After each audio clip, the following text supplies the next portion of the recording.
કાજલ બુલેટિનમાં આપનું સ્વાગત છે। હું છું અજીત ઝુપેલવાલા। સમાચારમાં વાત કરીએ તો રામનવમીના તહેવાર નિમિત્તે આજ રોજ ફતેપુરા કુંભારવાડા ખાતેથી સાંજે 5:30 કલાકે નીકળેલ શોભાયાત્રા શહેર પોલીસના ચુસ્ત બંદોબસ્ત હેઠળ આજે ફતેપુરા યાકુતપુરા માંડવીના નિયત રૂટ ઉપરથી શાંતિપૂર્વક પસાર થતા પ્રશાસને રાહતનો શ્વાસ લીધો હતો।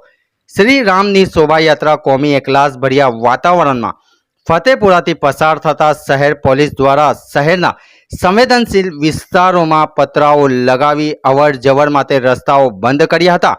તેમજ ધાબા પોઈન્ટ વિડીયોગ્રાફી ઉપરાંત ડીસીબી, પીસીબી અને એસઓજી સહિત સિટી પોલીસની ટીમો સ્થળ ઉપર તૈનાત કરવામાં આવી હતી। જ્યારે મુસ્લિમ વિસ્તારોના અગ્રણીઓ નેતાઓએ પોતાના વિસ્તારમાં ખડે પગે ઊભા રહી પ્રશાસનને સાથ સહકાર આપ્યો હતો। આ સાથે પોલીસ દ્વારા સોશિયલ મીડિયા ઉપર અગાઉથી દેખરેખ રાખવામાં આવી હતી। ગત વર્ષે રામનવમીના તહેવાર દરમિયાન બનેલ કાકરીચારાના બનાવને લઈ નવનિયુક્ત Vadodara police commissioner Shri Narsinh Komde charge સંભાળ્યા બાદ ગતરોજ શોભાયાત્રાને લાગતા વિસ્તારોની વિગતો મેળવી શહેર પોલીસ સાથે ફૂટ પેટ્રોલિંગ હાથ ધર્યું હતું। સાંજે 7 વાગ્યાના સુમારે શોભાયાત્રા યાકુતપુરાથી શાંતિપૂર્વક પાર થતા પ્રશાસને હાશકારો લીધો હતો।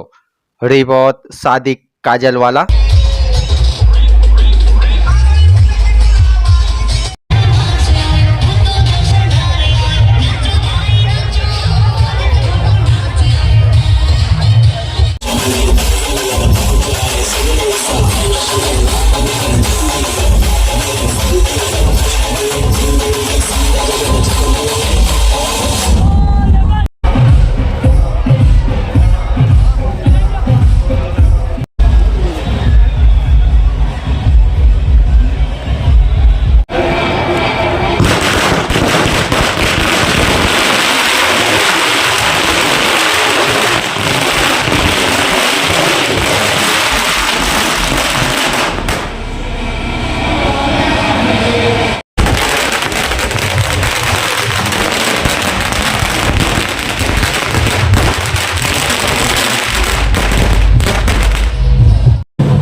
રામનવમી હતી અને રામનવમીના દિવસે કુંભારવાડામાંથી જે રામજીની મૂર્તિ લઈને યાત્રિકો નીકળ્યા છે અને યાકુતપુરા તરફથી પસાર થયા છે।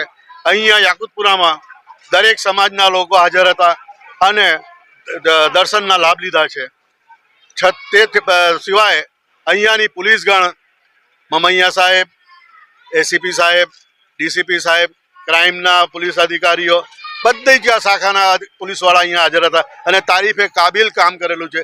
એમાં ખાસ કરીને અમારા સિટીના પીઆઈ ચૌહાણ સાહેબ પણ સારી રીતે એમને ભાગદોડ કરીને આ પ્રસંગ પૂરું પાડ્યું છે. અને આપશ્રીના માધ્યમથી જણાવવામાં આવે છે કે દર વર્ષે આ જ રીતના અમે યાકુતપુરામાં તાજિયા કમિટી તરફથી स्वागत करता रहीશું. इस वीडियो को लाइक करें, हमारे चैनल को सब्सक्राइब कर बेल आइकन जरूर प्रेस करें